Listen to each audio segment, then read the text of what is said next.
L'idée, c'est à partir d'un ouvrage simple, abordable, raconter une partie de l'histoire de la Nouvelle-Calédonie. Et ça, c'est hyper important. C'est avec beaucoup d'émotion que les élèves découvrent le résultat de leur travail. Après 2 ans d'écriture, leur ouvrage est enfin publié par le vice-rectorat. Chacune se voit remettre un exemplaire du livre devant les parents et les partenaires du projet. Je suis fière de moi et puis de mon groupe qui avons créé le livre parce que c'était du travail quand même et puis notre projet il a abouti. Le projet d'écriture et de conception d'un ouvrage pédagogique ayant pour sujet Ataï et son époque a concerné 13 élèves volontaires de 4e et de 3e. C'est important de connaître son histoire avant de vouloir connaître d'autres histoires. C'est notre pays, c'est nous l'avenir du pays, donc oui, on se doit de connaître une partie de notre histoire.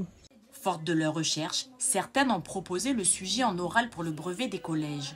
Parmi les jurys avec qui ne savaient pas l'histoire, donc je voulais partager ce que j'ai appris avec les jurys pour qu'eux puissent savoir aussi l'histoire de notre pays. Comme ils viennent, des fois ils viennent, ils ne savent pas.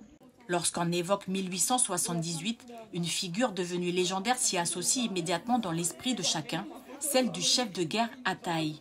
Qui était-il réellement?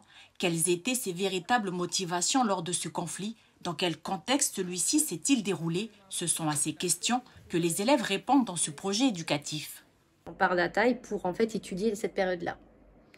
Et on est parti des connaissances des élèves qui étaient bien maigres.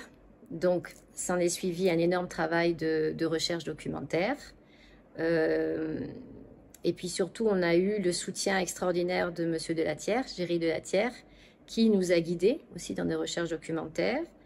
Et puis avec les filles, en fait, on a aussi pensé à un plan. Donc ce livre, on l'a complètement imaginé, hein, c'est-à-dire qu'est-ce qui allait se trouver dans ce livre aussi.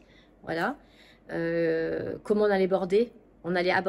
Cette période et comment insérer Ataï, justement l'histoire d'Ataï dans le livre, dans cette période historique. J'estime qu'on a besoin de connaître l'histoire de son pays pour se construire, pour ne pas être manipulé aussi, pour ne pas croire n'importe quoi et pouvoir après devenir des adultes conscients de la réalité de leur pays.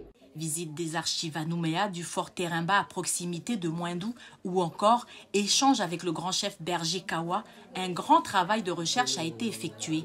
Une fierté pour les parents qui ont vu un réel investissement de leur enfant. Ça a vraiment été un projet à cœur, je pense pour l'ensemble du groupe.